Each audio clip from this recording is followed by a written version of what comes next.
नमस्कार। जीत की पहली शर्त है अकेले मैदान में उतरने और लड़ने के लिए तैयार होना, और दूसरी जरूरत है लक्ष्य पर, टारगेट पर, मंजिल पर फोकस करना। महाभारत के अर्जुन की तरह, सिर्फ मछली की आंख पर। और ऐसा करने वाला अगर फौजी रहा हो तो फिर उन्हें मंजिल हासिल करने से कोई नहीं रोक सकता। इस वक्त हमारे साथ हैं लेफ्टिनेंट कर्नल मोनीश आहूजा साहब, जिन्होंने अपने लक्ष्य पर अकेले चलकर लड़ाई को जीता, हासिल किया और मंजिल तक पहुंच गए, और ये मंजिल उन्होंने पूरे देश को सौंप दी। आहूजा साहब, आपका बहुत बहुत स्वागत है एचएस न्यूज़ पर। ये जो कमाल आपने किया है, जो लोग सोचते हैं कि हम रोज़ खबरें बनाते हैं कि पार्ली को जलाकर पोल्यूशन हो रहा। आज भी मैं खबर देख रहा हूँ कि सुप्रीम कोर्ट ने एक ऑर्डर दिया, कमेंट किया है कि ये काम केवल सब्सिडी से नहीं होगा, कुछ मदद उनकी करनी होगी किसानों की, और टेक्निक पर काम करना होगा। लेकिन आपने ये कैसे सोचा कि इस तरह से पोल्यूशन को भी कंट्रोल किया जाए और उसको यूज़फुल भी बनाया जाए? एक बड़ा काम आपने किया है, पहले तो इसके लिए मुबारकबाद।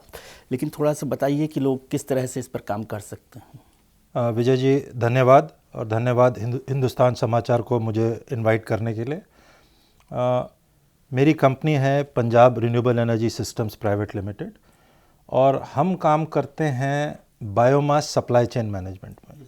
और ये बायोमास सप्लाई चेन मैनेजमेंट जो किसान हमारा है, जो खेत में पराली, खेत में कॉटन स्टॉक, खेत में गन्ने के जो रेसिड्यू रह जाता है, केन ट्रैश, ये सारी चीज़ें जिसकी कोई इकोनॉमिक वैल्यू नहीं है किसान के लिए, फार्मिंग प्रैक्टिस की वजह से, मैकेनाइजेशन की वजह से वो इसको खेत में चला देता है। उसके लिए तो वैल्यू से ज़्यादा सिरदर्द भी। बिल्कुल बिल्कुल। और किसान की इनकम में से एक मेजर हिस्सा ये खेत को खाली करने में जाता है। अब ये किसान को कहीं पर भी इसका रेम्यूनरेशन नहीं मिलता है। तो ये अपॉर्चुनिटी मेरे फौज के करियर के बाद में, जब मैंने प्रीमेच्योर रिटायरमेंट लिया और मैं बाहर इस बायोमास सेक्टर में काम करना शुरू किया, तो मुझे ये एक बहुत बड़ा गैप नज़र आया कि हम बात कर रहे हैं कि इंडस्ट्री होनी चाहिए, वैकल्पिक ऊर्जा बायोमास से होनी चाहिए, जो बायोमास एनर्जी बोलते हैं या बायो एनर्जी, लेकिन ये होगी कैसे जब तक किसान इसका भागीदार नहीं बनेगा। तो पार्टनरशिप जो है वो शुरू किसान से ही होगी, और ये गैप कैसे हम ब्रिज कर सकते हैं। तो ये थॉट प्रोसेस आया, और हमारी जो फौज की सिखलाई है, ट्रेनिंग है, इससे हमने एक सिस्टम डेवलप करने की प्रयास किया। सर, 7 साल लगे है कि एक ज़माने पहले, अरसे पहले हमारे प्रधानमंत्री रहे लाल बहादुर शास्त्री साहब ने एक नारा दिया था, जय जवान जय किसान का। नारा बहुत अच्छा था, लेकिन वो नारा एग्जीक्यूशन लेवल पे तो नहीं आया। लेकिन जब आहूजा जी फौज से किसान की सोचते हैं, तो मुझे लगता है कि ये नारा अब जाकर वो साकार हुआ है। नारा अभी एक कदम और आगे बढ़ा लीजिए, जय जवान जय किसान, और जैसे प्रधानमंत्री जी ने बोला था जय विज्ञान, वाजपेयी जी ने जिस तरह से, बिल्कुल बिल्कुल उन्होंने ये कहा था। तो इसमें विज्ञान का एक बहुत बड़ा रोल है, क्योंकि आज विज्ञान की बढ़ोतरी से, टेक्नोलॉजी से, ये जो एग्रीकल्चर रेसिड्यू है, और मैं इसको वेस्ट नहीं बोलूँगा, रेसिड्यू है, इसको इस्तेमाल करके हम वैल्यू एडेड प्रोडक्ट्स बना सकते हैं। बिजली बना सकते हैं, ब्रिकेट पैलेट बना सकते हैं, स्टीम एनर्जी बना सकते हैं, कूलिंग कर सकते हैं, बायोफ्यूल बना सकते हैं। और ये सारी चीज़ें आज इस सरकार में पॉलिसी से, नीति से बनाने के लिए रास्ते क्लियर कर दिए गए हैं, खुल गए हैं।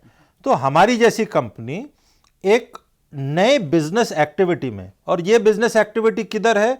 हमारे ग्रामीण क्षेत्रों में, जहां पर एग्रीकल्चर है, वहां पर इस एग्रीकल्चर रेसिड्यू को एक सप्लाई चेन मैनेजमेंट का मॉडल डेवलप करना, वेयर हाउसिंग और स्टोरेज करना, और ये जो विज्ञान की नई टेक्नोलॉजीज है, इनकी इंडस्ट्री को समाधान देना, और ये रॉ मटेरियल प्रोवाइड करना। तो ये एक इकोसिस्टम जो है, ये हमने डेवलप किया है। अब कोई इसमें रॉकेट साइंस नहीं है विजय जी, लेकिन किसी को करना है, किसी को ये ग्राउंड पर जाके करना है। हमारा फौज का सिखाया हुआ तरीका है, जो टास्क मिले उसको करना है। तो हमने ये कंपनी बनाई है, ज़्यादातर लोग फौजी बैकग्राउंड के हैं।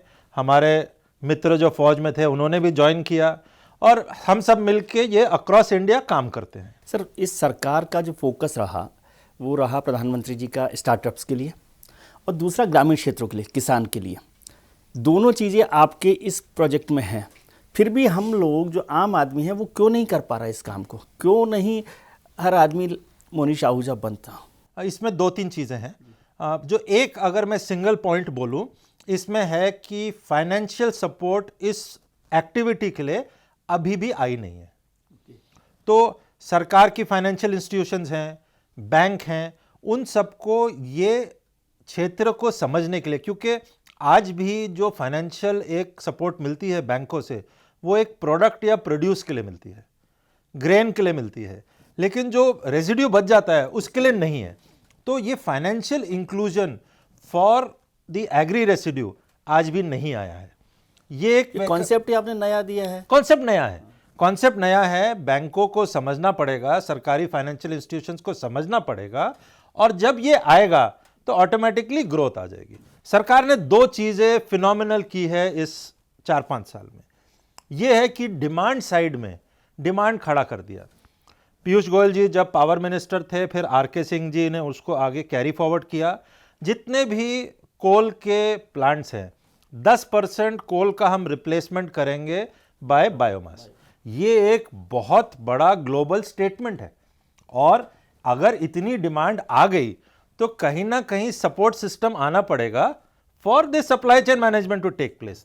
तो वो आएगा जब बैंकिंग सिस्टम इसमें रुझान लेगा, समझेगा। और सो ये एक पहली चीज। दूसरी चीज, धर्मेंद्र प्रधान जी के अंडर और इस सरकार में ये जो वैकल्पिक ऊर्जा है फ्रॉम बायो एनर्जी, इसका विभाजन किया गया। एक ministry of new and renewable energy संभालती है, दूसरा मिनिस्ट्री ऑफ पेट्रोलियम संभालती है।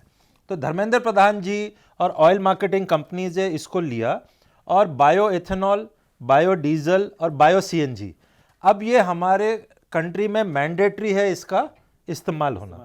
तो फिर डिमांड आ गई, डिमांड साइड में सरकार आ गई, बट डिमांड को फुलफिल करने के लिए जो दूसरे कॉम्बिनेशंस हैं कंपनीज हमारी जैसी करने के लिए, जैसे आपने बोला और क्यों नहीं आई, आएंगी। अब फाइनेंस आना, बड़ी कंपनियों का जुड़ना, इंडस्ट्री को जोड़ना, ये एक प्रोसेस है जो मेरे हिसाब से अगले 5, 7, 10 साल में ग्रो होएगा।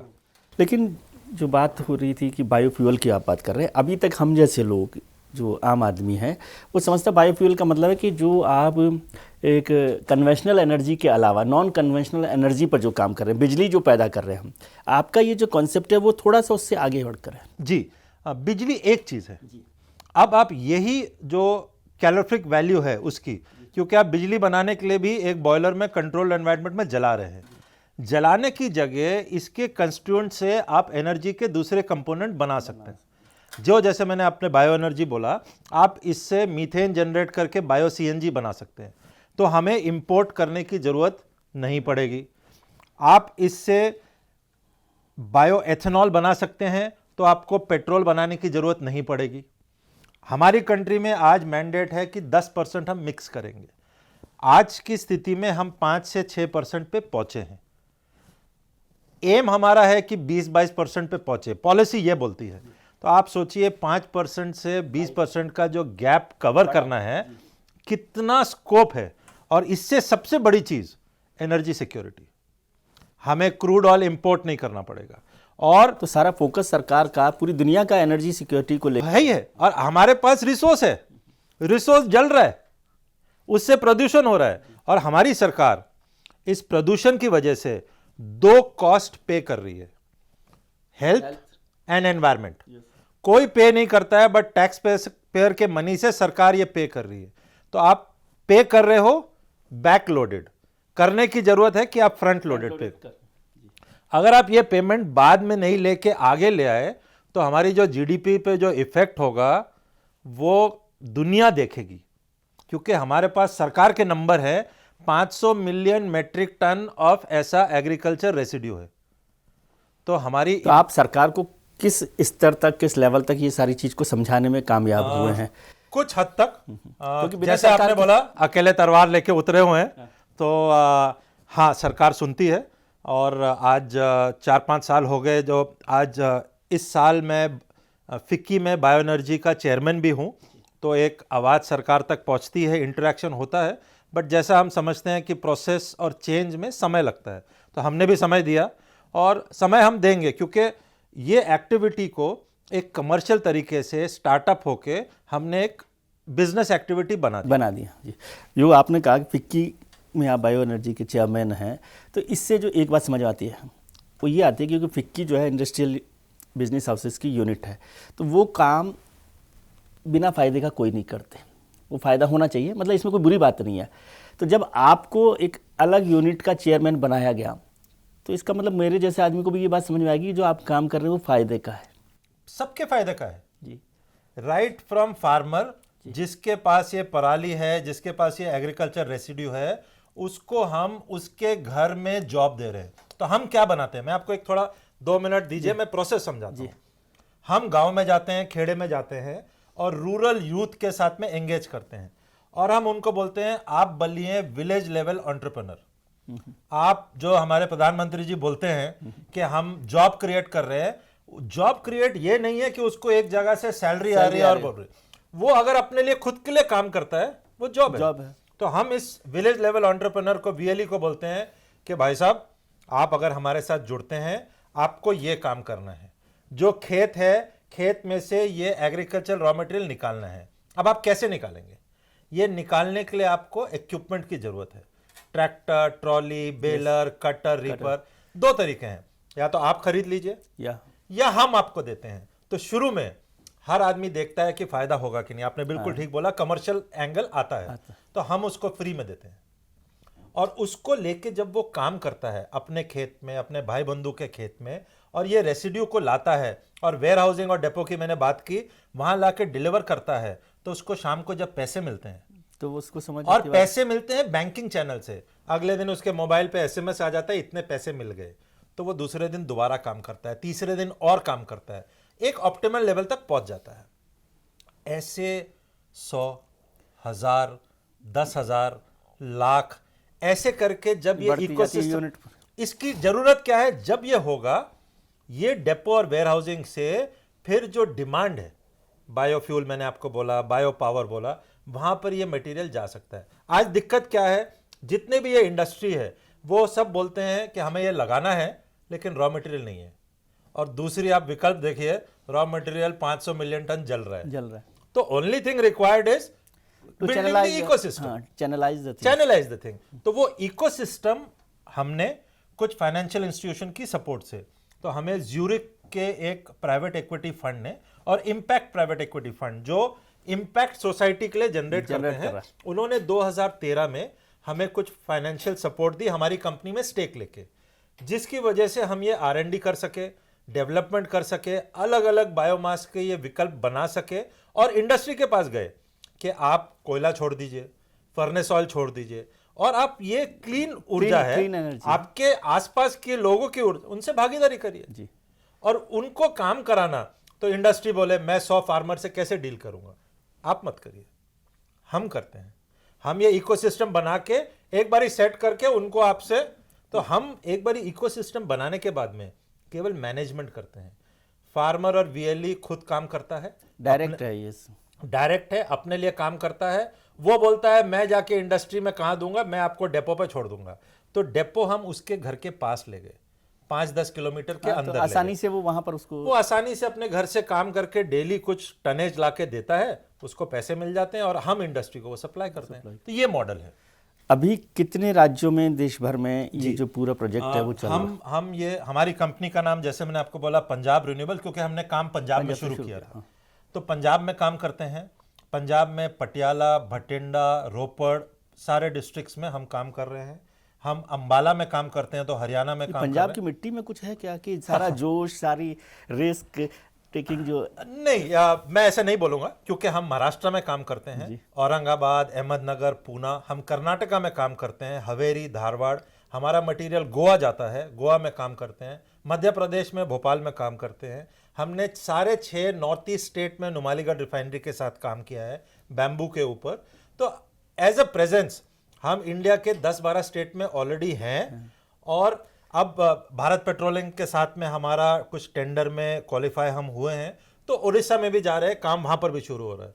तो पैन इंडिया प्रेजेंस है हमारी। अब इसको एक बात समझाइए कि जैसे आपने बात की एग्रो रेजिड्यू है ये, तो किसानों की बात हो गई, जो हमारा अनएम्प्लॉयड यूथ है वो है। तो यदि मैं दोनों के लिए एक मोटी बात आपसे पूछूं कि जो स्टार्टअप की बात कर रहे हैं, जो रिस्क मुझे एक जो हमारा नौजवान है उसको रहती है, वो चाहता है कि नौकरी मिल जाए, कोई खतरा ना हो, तो कितना पैसा चाहिए एक प्लांट को लगाने के लिए, प्लांट पे काम करने के लिए, या किसान को कितने पैसे की ज़रूरत है कि वो अपने सब जो इक्विपमेंट है या ट्रैक्टर ट्रॉली है या कोई ज़रूरत है तो उसको काम कर सकता है, ताकि वो आगे आने में आप बिल्कुल ठीक, आपका सवाल बिल्कुल पर्टिनेंट है।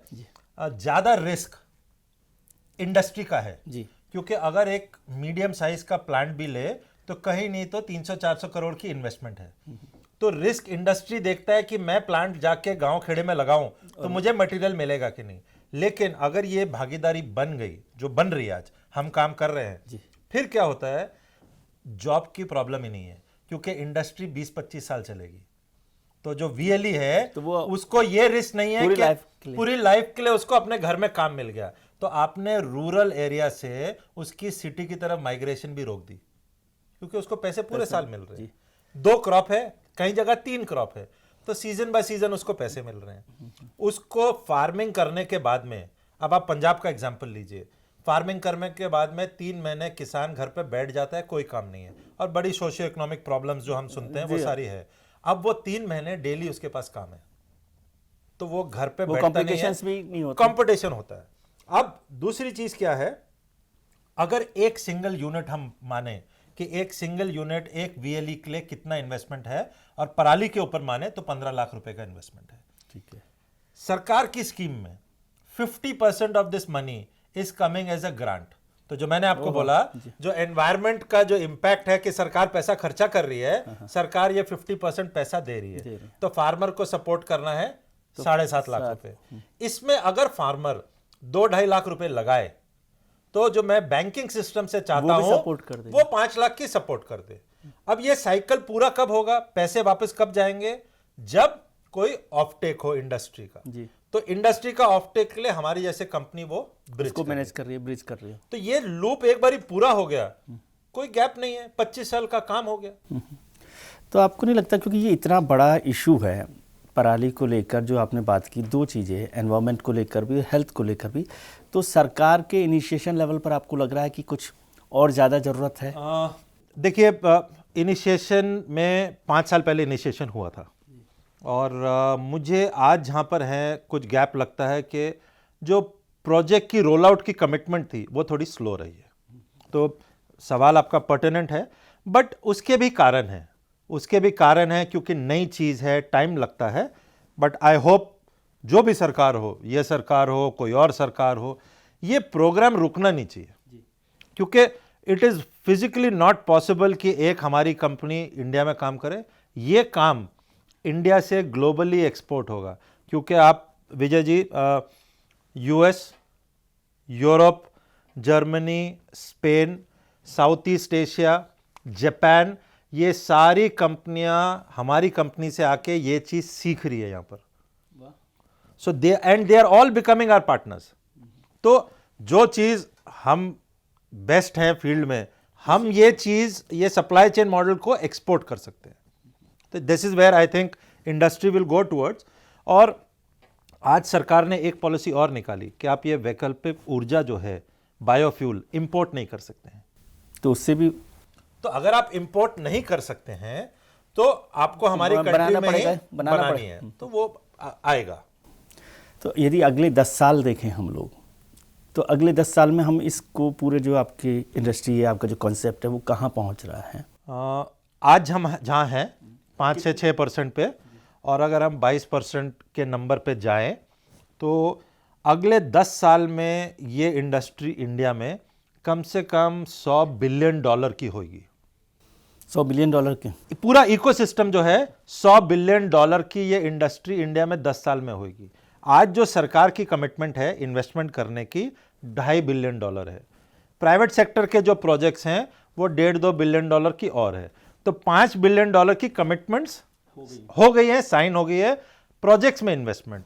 अब मेरा जो काम है वो प्रोजेक्ट के बाहर है, तो प्रोजेक्ट के बाहर की जो इन्वेस्टमेंट है वो अलग है, और जो इकोसिस्टम में पैसा जाएगा क्योंकि प्रोडक्ट के ऊपर है।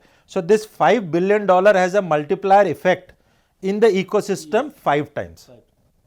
तो इसलिए मेरा जो नंबर जो मैं बोल रहा हूं कि $100 बिलियन, तो ये $5 बिलियन को जाने की जरूरत है $20 बिलियन में अगले 10 साल में, जो डेफिनेटली डुएबल है।